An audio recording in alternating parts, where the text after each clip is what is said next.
दोस्तों, ज़िंदगी में कब क्या हो जाए कुछ पता नहीं। एक परिवार जो अपनी बेटी की शादी की तैयारियों में ज़ोरों शोरों से लगा हुआ था, तभी उसके परिवार को एक बहुत बुरी खबर सुनने को मिलती है। दरअसल लड़की का जो भाई था उसके दोनों गुर्दे खराब हो जाते हैं। जब ये सूचना उसके परिवार को मिलती है, पूरे परिवार में खुशियों की जगह पे मातम छा जाता है। दोस्तों, आप अनुमान लगाइए, जिस परिवार में बेटी की शादी को लेकर एक उत्साह हो, चारों तरफ से खुशियों का माहौल हो, तभी लड़की के भाई की तबीयत खराब हो, और वो भी ऐसी जिसके दोनों गुर्दे काम करना छोड़ दें, तो उस परिवार का क्या हाल हुआ होगा। बताऊंगा पूरी कहानी वीडियो में, तो बने रहिए वीडियो के साथ। दोस्तों, वीडियो में आगे बढ़ने से पहले आपसे एक वही छोटा सा अनुरोध है, वीडियो को लाइक कर दीजिए और चैनल को सब्सक्राइब कर दीजिए, जिससे मेरा हौसला बढ़ता रहे, मेरा मनोबल बढ़ता रहे, और मैं आपके लिए दिल छूने वाली एक से एक बढ़कर एक कहानियाँ लाता रहूं और आपको सुनाता रहूं। तो दोस्तों, एपिसोड 46 में मैंने वीडियो से रिलेटेड एक प्रश्न पूछा था, जिसका उत्तर मेरे बहुत सारे दोस्तों ने दिया है, और उन सभी दोस्तों के नाम मेरे हाथ में हैं, मेरे पास हैं। मैं सभी दोस्तों के नाम वीडियो के एंड में बारी बारी से लूँगा, सबको बताऊँगा। तो दोस्तों, आज की इस वीडियो में भी मैं एक प्रश्न पूछने वाला हूँ, वीडियो से रिलेटेड ही प्रश्न होगा, और उस प्रश्न का उत्तर आप सभी लोगों को देना है। जो दोस्त उस प्रश्न का एकदम सटीक उत्तर देंगे, मैं उनका नाम अगली वीडियो में, जैसे कि एपिसोड 49 में ज़रूर लूँगा और उस प्रश्न का उत्तर भी बताऊँगा। तो दोस्तों, चलते हैं अपनी कहानी की तरफ। कहानी को बड़े ध्यान से सुनिएगा। कहानी बहुत ही रोमांचक और दर्द भरी कहानी है। जिसने भी इस कहानी को सुना, दोस्तों, उसी ने रो दिया। आप भी इस कहानी को सुनेंगे तो आपको भी बहुत बड़ा दुख होगा, आप हैरान हो जाएंगे। दोस्तों, ये कहानी है उत्तर प्रदेश के बलिया की, जहाँ पर एक व्यक्ति विजय नारायण सिंह, जिनके 2 बच्चे थे, बेटा चंद्रमोहन सिंह और बेटी आरुषि। बेटा चंद्रमोहन की शादी 10 साल पहले हो चुकी थी। बेटी अभी पढ़ रही थी। बेटी ने BSc तक की पढ़ाई करी। पढ़ाई करने के बाद में बेटी की उम्र 22 साल की हो जाती है, तो आरुषि के पिता और आरुषि के भाई को उसके शादी की चिंता होने लगती है। तो आरुषि के पिता विजय नारायण सिंह उसके लिए लड़के की तलाश करते हैं और उसकी शादी कर देना चाहते हैं। तभी आरुषि की शादी गाजीपुर ज़िले में नकुल प्रताप सिंह नाम के लड़के के साथ शादी तय कर दी जाती है। शादी बहुत ही हाई फाई लेवल की होती है, उच्च लेवल की होती है, क्योंकि विजय प्रताप सिंह थे अपने यहाँ के वो ज़मींदार होते हैं, बहुत अच्छे पैसे वाले होते हैं। और जो नकुल प्रताप सिंह के परिवार के जो लोग हैं, नकुल प्रताप सिंह का जो परिवार है, वो भी बहुत रईस परिवार होता है, अच्छा पैसे वाला होता है। तो शादी बहुत ही VIP होनी थी। शादी की तैयारियां चल रही थी। दोनों ही परिवारों में शादी को लेकर बहुत ही बड़ा उत्साह है। शादी को मात्र 5 दिन बचे थे, तभी उस परिवार को बहुत बुरी खबर आती है। और वो बुरी खबर थी कि लड़की जो आरुषि थी, आरुषि का जो एक भाई था चंद्रमोहन सिंह के पेट में बहुत तेज़ दर्द होता है। इसकी दवाइयाँ बहुत पहले से चल रही थी, लेकिन अचानक ही बहुत तेज़ दर्द होता है। तो आनन फानन में उसको बलिया के ही सदर हॉस्पिटल में एडमिट करा दिया जाता है। जैसे ही सदर हॉस्पिटल में उसको एडमिट कराते हैं, तो डॉक्टर लोग उसकी जांच करते हैं, उसका अल्ट्रासाउंड करते हैं, तो पता चलता है कि उसके दोनों गुर्दे खराब हो चुके हैं। दोनों गुर्दों ने काम करना बंद कर दिया है। ये बात जब उसके परिवार को पता चलती है कि बेटे के दोनों गुर्दे खराब हो चुके हैं, इकलौता बेटा है, और इधर शादी की तैयारियां चल रही हैं, दोस्तों, पूरे परिवार में दुख का माहौल हो जाता है। पूरे परिवार में सन्नाटा छा जाता है। सारे परिवार के लोग रोने लगते हैं, अब क्या होगा, कैसे होगा। बलिया के सदर हॉस्पिटल के डॉक्टरों ने इलाज करने के लिए मना कर दिया और बोला इसका इलाज यहाँ नहीं हो सकता, इसका अगर आपको इलाज करवाना है तो दिल्ली मुंबई या जयपुर या किसी अन्य बड़े शहर में ले जाइए जहां इसका एक अच्छे तरीके से इलाज हो सके। दोस्तों, भाई चंद्रमोहन को घर लाया जाता है और सारे लोग परेशान हो जाते हैं। उन्होंने चंद्रमोहन को दिल्ली ले जाना ज़्यादा उचित समझा और चंद्रमोहन को लेकर वो दिल्ली आ जाते हैं। दिल्ली एम्स में उसको एडमिट करा देते हैं। ये बात जब नकुल प्रताप सिंह के घर वालों को पता चलता है, वो भी बहुत दुखी होते हैं और वो लोग भी विजय नारायण सिंह के परिवार के लोगों को संवेदना व्यक्त करते हैं, बड़ा दुख व्यक्त करते हैं और बोलते हैं कोई बात नहीं, पहले आप बच्चे का इलाज कराइए और शादी को एक काम करते हैं, कुछ समय के लिए पोस्टपोन कर देते हैं, आगे बढ़ा देते हैं। जब आपका बेटा ठीक होकर आ जाएगा शादी हम तब कर लेंगे।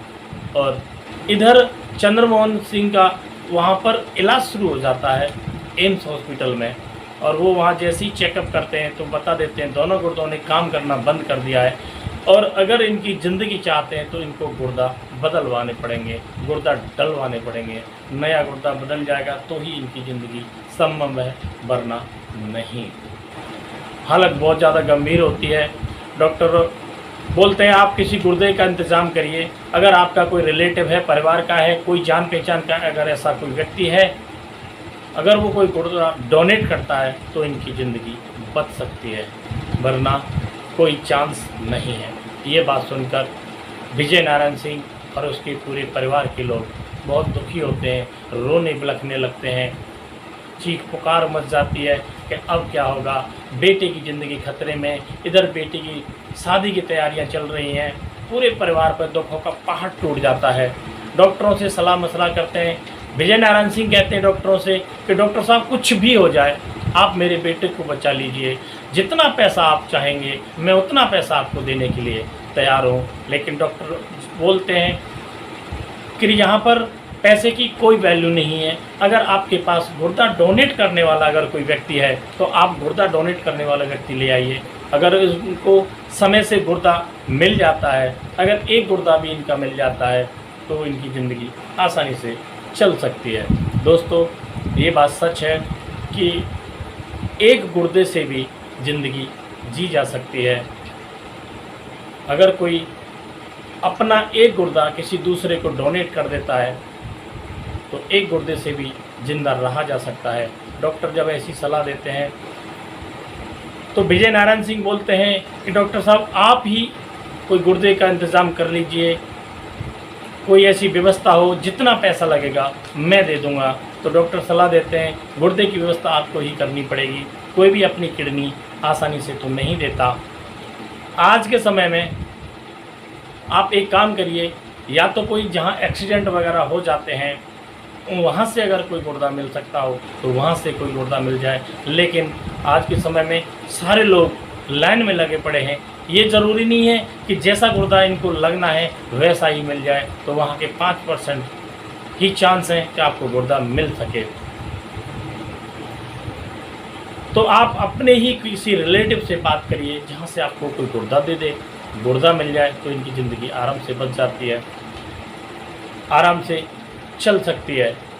ये बात सुनकर पूरा परिवार चिंतित होता है और पूरे रिश्तेदारों में, अपने जान पहचान में, अपने परिवार में सबसे बात करते हैं। और दोस्तों, आज के समय में कोई एक यूनिट खून देने के लिए जहाँ तैयार ना होता हो और जहाँ गुर्दा देने की बात हो तो कोई कैसे देगा, कोई भी डोनेट करने के लिए तैयार नहीं होता है। चंद्रमोहन को घर लाया जाता है और घर लाके सारे लोग ये प्लान बनाते हैं कि किसी का गुर्दा अगर मिल जाए तो चंद्रमोहन की ज़िंदगी बच जाए। सभी लोग बड़े चिंतित होते हैं। इधर चंद्रमोहन की हालत दिन ब दिन बिगड़ती जाती है। चंद्रमोहन के ब्लड का पानी बन जाता है। हर हफ्ते उसे 1 से 2 यूनिट ब्लड की ज़रूरत पड़ती है, उसको ब्लड देना होता है। पूरे घर में बड़ी चिंताएं हैं, बड़े दुख के सागर में डूबा होता है। कोई भी ऐसा व्यक्ति नहीं मिलता है कि जो उसे किडनी डोनेट कर सके। तभी चंद्रमोहन सिंह अपने पिता विजय नारायण सिंह से बोलता है कि पिताजी आप सभी घर वालों को इकट्ठा करो। पूरे परिवार को वो इकट्ठा करा लेता है और बोलता है कि देखो मेरी ज़िंदगी का तो अब कोई भरोसा नहीं रहा, मेरी ज़िंदगी कभी भी ख़त्म हो सकती है। आप एक काम करना, मेरे दोनों बच्चों का ध्यान रखना। अपनी माँ और अपने पिताजी से जब ऐसी बातें बोलता है तो उनकी माँ और पिताजी दोनों फूट फूट कर रोने लगते हैं। उनकी पत्नी, चंद्रमोहन की जो पत्नी थी, वो भी दहाड़े मार मार के रोने लगती है कि आप ऐसी बातें क्यों कर रहे हो, आपको कुछ नहीं होगा, आप ऐसे बोलोगे तो कैसे चलेगा, सब ठीक हो जाएगा, आप भी ठीक हो जाएंगे। ये सारी बातें उसकी बहन सुन रही थी। तभी बहन भी उसकी छाती पर सिर रख के फूट फूट कर रोने लगती है और बोलती है, भैया ऐसा नहीं हो सकता, आप कहीं नहीं जाएंगे, आप बिल्कुल ठीक हो जाएंगे। और अगर कोई आपको किडनी डोनेट नहीं कर रहा तो कोई बात नहीं, मैं आपको किडनी दूंगी और मैं अपने भाई को बचाऊंगी। ऐसी बात सुनकर सारे लोग सन्न रह जाते हैं कि तुम ये क्या कह रही हो, तुम्हारी अभी शादी होने वाली है, तुम किडनी कैसे दे सकती हो। दोस्तों, ये बात बहुत पहले से भी चल रही थी। आरुषि पहले भी किडनी देने की बात कह चुकी थी, लेकिन जब सभी लोग सोच रहे थे कि अभी आरुषि की शादी होनी है, पता नहीं दूसरे जिस घर में ये जा रही है वो घर वाले कैसे एक्सेप्ट करेंगे, इसकी ज़िंदगी का क्या होगा। लेकिन बहन तो बहन ही होती है, बहन भाई के लिए कुछ भी कर सकती है। और भाई की जान खतरे में हो और बहन ऐसा ना करे, हो नहीं सकता था। और यहाँ पर बहन बोल पड़ती है कि भैया की ज़िंदगी बचाने के लिए मैं कुछ भी कर सकती हूँ। अगर एक किडनी की बात क्या, अगर मेरी दोनों किडनियाँ मेरे भाई को देनी पड़े तो मैं दे दूँगी, मुझे कोई दुख नहीं होगा, बशर्ते मेरे भाई की ज़िंदगी बच जाए।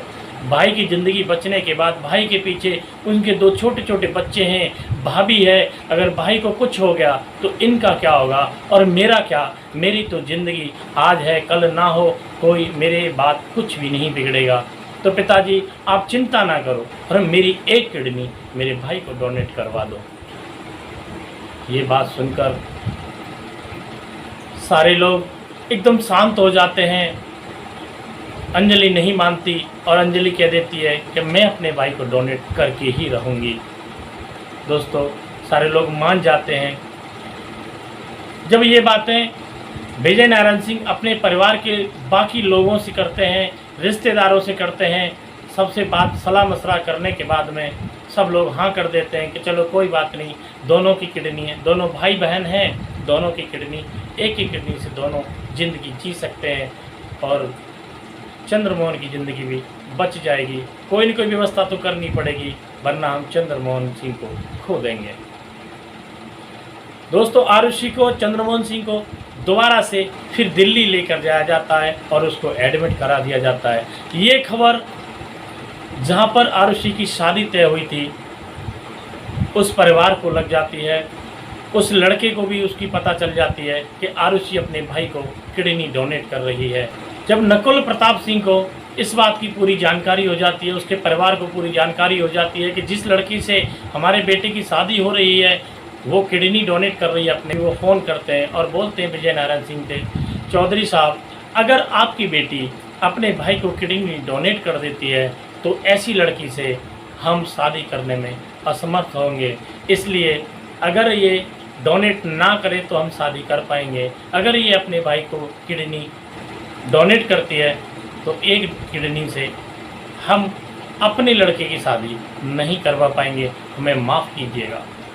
दोस्तों, ये बात जब अंजलि को पता चलती है, अंजलि और फूट फूट कर रोती है, लेकिन फिर भी अपने फैसले पर अडिग रहती है और बोलती है कुछ भी हो जाए, अगर मेरी शादी टूटती है तो टूट जाए, लेकिन उससे बढ़कर मेरा भाई है, मैं अपने भाई के लिए कुछ भी कर सकती हूँ। शादी तो मेरी कहीं और भी हो जाएगी, कोई फ़र्क नहीं पड़ता कि वो परिवार मुझे एक्सेप्ट नहीं करेगा, स्वीकार नहीं कर रहा, लेकिन मुझे भाई की ज़िंदगी बचानी है। और वो नहीं मानती है और अपनी किडनी अपने भाई को देने के लिए दिल्ली पहुँच जाती है। डॉक्टरों से सलाह मशवरा होती है, डॉक्टर भी हाँ कर देते हैं कि बहन की किडनी है, भाई को लग जाएगी, कोई दिक्कत नहीं है। दोनों का ऑपरेशन होता है।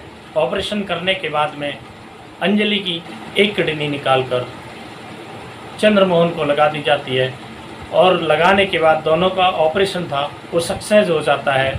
ऑपरेशन होने के बाद डॉक्टर बोलते हैं कि इन दोनों को ट्रैवल बिल्कुल भी नहीं करना है और कुछ दिन के लिए इन्हें दिल्ली में ही रहना पड़ेगा, यहीं रहना पड़ेगा। इसलिए आप एक काम करो, यहाँ पर एक कमरा ले लो और दोनों भाई बहन अलग अलग कमरों में, 2 कमरे ले लो, अलग अलग कमरों में रहेंगे, मास्क लगा के रहेंगे, क्योंकि 6 महीने तक इन्फेक्शन फैलने का खतरा बहुत ज़्यादा होता है और 6 महीनों के अंदर में ही पता चल पाएगा कि गुर्दा अच्छे से काम कर रहा है या नहीं कर रहा है।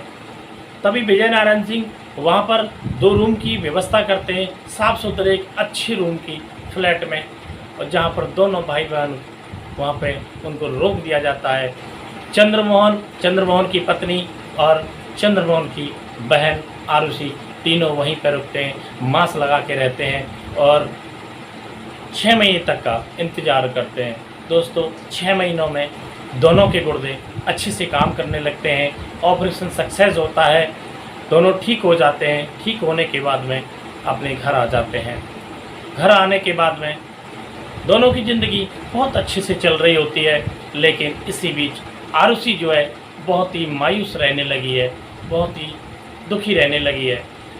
आरुषि के पिताजी विजय नारायण सिंह ने आरुषि के लिए फिर से रिश्ता देखना शुरू कर दिया, लेकिन वो जैसे ही कहीं भी रिश्ता देखने के लिए जाते हैं और किसी को पता चलता है कि उसकी एक किडनी नहीं है, उसने एक किडनी अपने भाई को डोनेट कर रखी है, रिश्ते वाले मना कर देते हैं और ऐसी लड़की से कोई भी शादी करने के लिए तैयार नहीं होता है। ये बात सोच कर आरुषि भी बहुत दुखी रहने लगी है। अब वो किसी से बात नहीं करती है, किसी के साथ ज़्यादा घुल मिल के नहीं रहती है, एकांत में अपने कमरे में पड़ी रहती है। दोस्तों दिखने में आरुषि बहुत ही खूबसूरत थी, बहुत ही सुंदर थी, पढ़ी लिखी थी, समझदार थी, योग्य थी, लेकिन इसके बावजूद भी उसकी शादी नहीं हो पा रही होती है। तभी इसी बीच एक लड़का विजय नारायण सिंह के घर आता है और वहाँ पर आके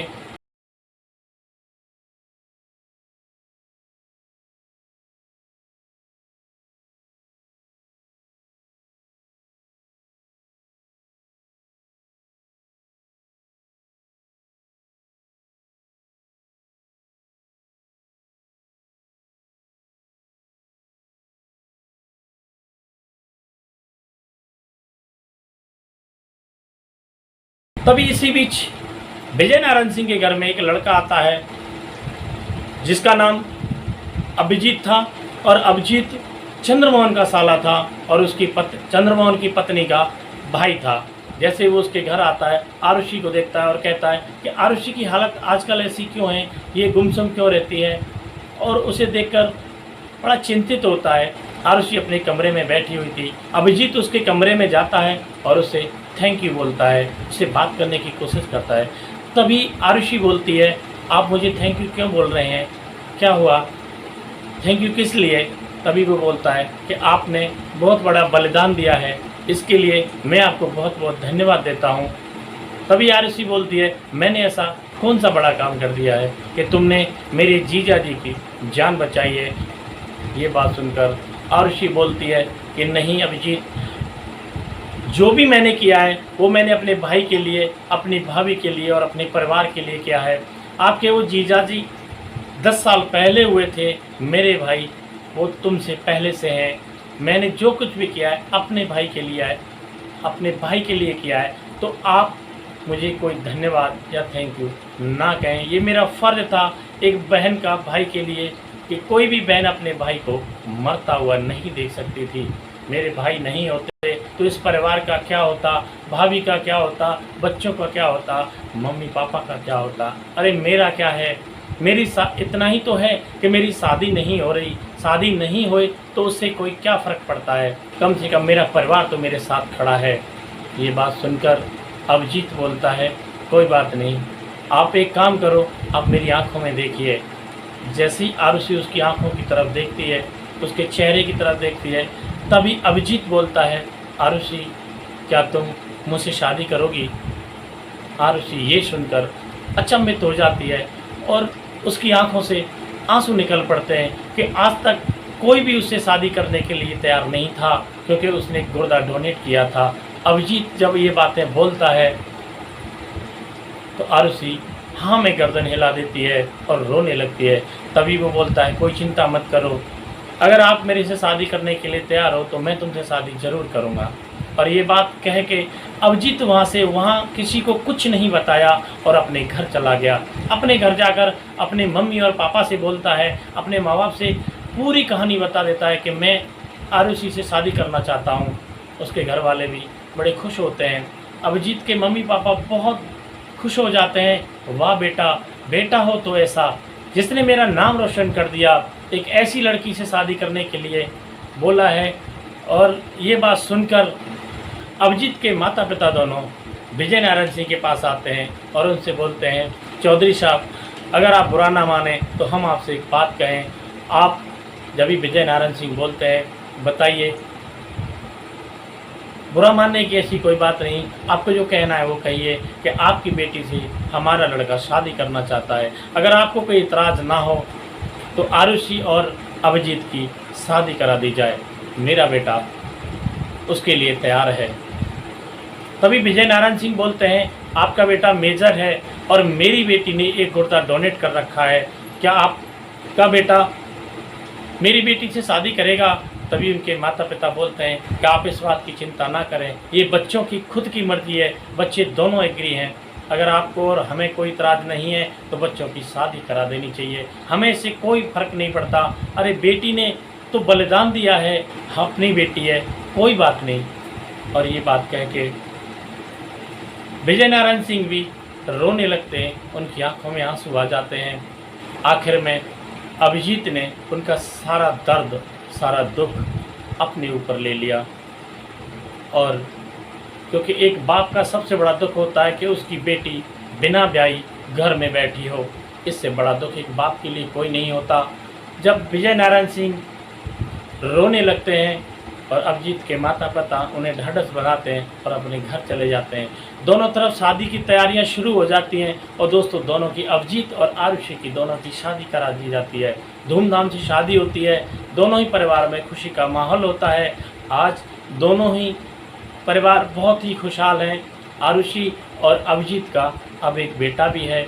दोनों बहुत ही प्रेम से रहते हैं, खुश रहते हैं और अपनी ज़िंदगी में आगे बढ़ते हैं। तो दोस्तों ये रही हमारी कहानी। दोस्तों जैसा कि मैंने बोला था कि एपिसोड 46 में जिन जिन दोस्तों ने प्रश्न का सटीक उत्तर दिया था, मैं उसके नाम पढ़ना चाहूँगा। और मेरा प्रश्न था कि विशाल की मालकिन के पति की कितनी पत्नियां थी।